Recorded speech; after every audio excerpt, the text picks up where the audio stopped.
অসমত জলবায়ু পৰিৱৰ্তনৰ অশনি সংকেত ৰাজ্যত বতৰে ল'ব নেকি ভয়ংকৰ ৰূপ ৰাজ্যত অস্বাভাৱিক হাৰত হ্ৰাস পাইছে বৰষুণ জানুৱাৰী মাহত 90% লৈ হ্ৰাস বৰষুণৰ পৰিমাণ প্ৰাক মৌচুমী কালচোৱাত অসমত স্বাভাৱিক অৱস্থাতকৈ অধিক উষ্ণতা বৃদ্ধিৰ আশংকা 2025 চনৰ জানুৱাৰী মাহৰ তুলনাত 26 বৰ্ষত অসমত নাই বৰষুণ ধূলি বতাহ আৰু অনাবৃষ্টিয়ে অশান্তিকৰ পৰিৱেশৰ সৃষ্টি কৰিছে ৰাজ্যত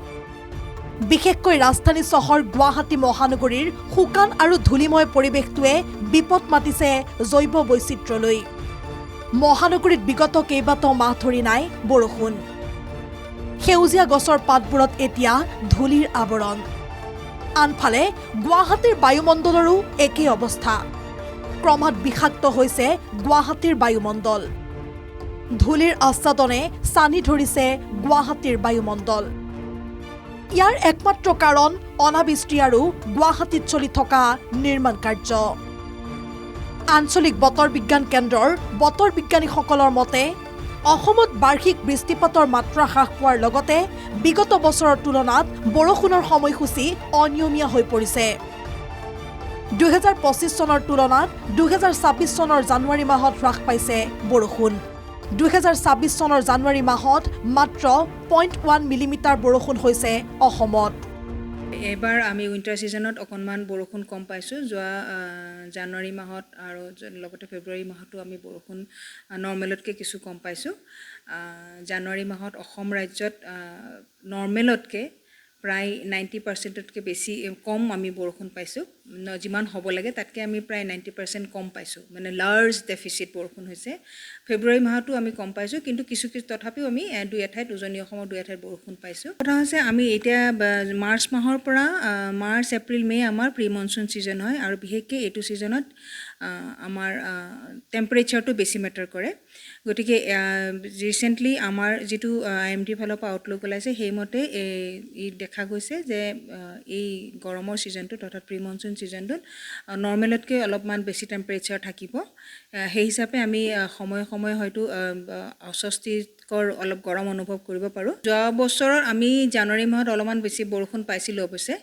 কিন্তু এটলিষ্ট 2025ত কিন্তু তাৰ তুলনাত এইবছৰ আমি জানুৱাৰী মাহত 0.1 mm অনলি বৰষুণ পাইছোঁ অকল জানুৱাৰী মাহত আৰু ফেব্ৰুৱাৰী মাহত কিছু অলপ বৰষুণ পাইছোঁ উজনি অসমত হ্ৰাস যথেষ্ট পাইছে এজ অফ নাও আমি যদি চাওঁ অকল অসমত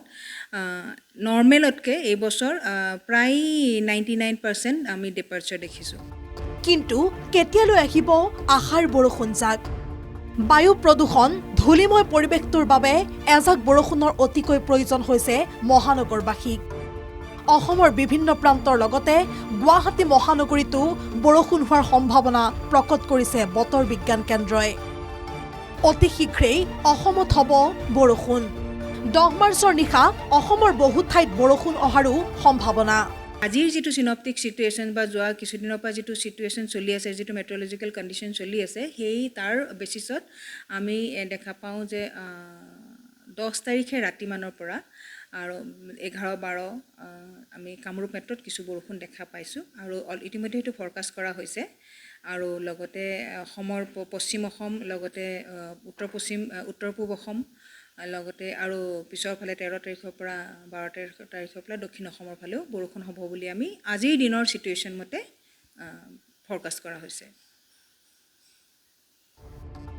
বায়ু প্ৰদূষণৰ বাবে গুৱাহাটীৰ বাটপথ আকাশ বতাহ সকলোতে ধুঁৱলি কুঁৱলী পৰিৱেশ চকুৰে নমনা হৈছে এটা স্থানৰ পৰা আনটো স্থান গুৱাহাটী মহানগৰীত চলি থকা নিৰ্মাণ কাৰ্য আৰু অনাবৃষ্টিৰ বাবে বিপদ আহিছে জীৱকুললৈও মহানগৰীত বৃদ্ধি পাইছে কাহ শ্বাস প্ৰশ্বাস আৰু চৰ্মজনিত ৰোগত আক্ৰান্ত ৰোগীৰ সংখ্যা এইসমূহ ৰোগৰ পৰা পৰিত্ৰাণ পাবলৈ মুখত মাস্ক পৰিধান কৰাৰ আহ্বান জ্যেষ্ঠ চিকিৎসক ডাক্তৰ ত্ৰিদীপ বৰুৱাৰ যদি এই বৰষুণ নিদিয়ে তেতিয়াহ'লে বিপদজনক অৱস্থা এটাৰ ফালে আমি যাব পাৰোঁ আমাৰ শৰীৰত ইয়াৰ প্ৰভাৱ বহুত বেছিকৈ পৰিছে ছালৰ বেমাৰ বেছি হৈছে মুখত চকুত জিভাত খোৱা নলীডালত আৰু শ্বাস প্ৰশ্বাস লওঁতে মানুহৰ অতি কষ্টকৰ হৈছে। ল'ৰা ছোৱালী আৰু বয়সস্থ মানুহৰ কাৰণে এইটো অতি প্ৰয়োজন কথা যে তেওঁলোকে এতিয়া মাস্ক পিন্ধি বা কাপোৰ এখন নাকে মুখে লৈ বাহিৰলৈ যাব লাগে, গাটো ঢাকি ৰাখিব। পৰাপক্ষত প্ৰয়োজন নহ'লে এই ধূলিময় অৱস্থাত কোনো বাহিৰলৈ যোৱাটো অনুচিত।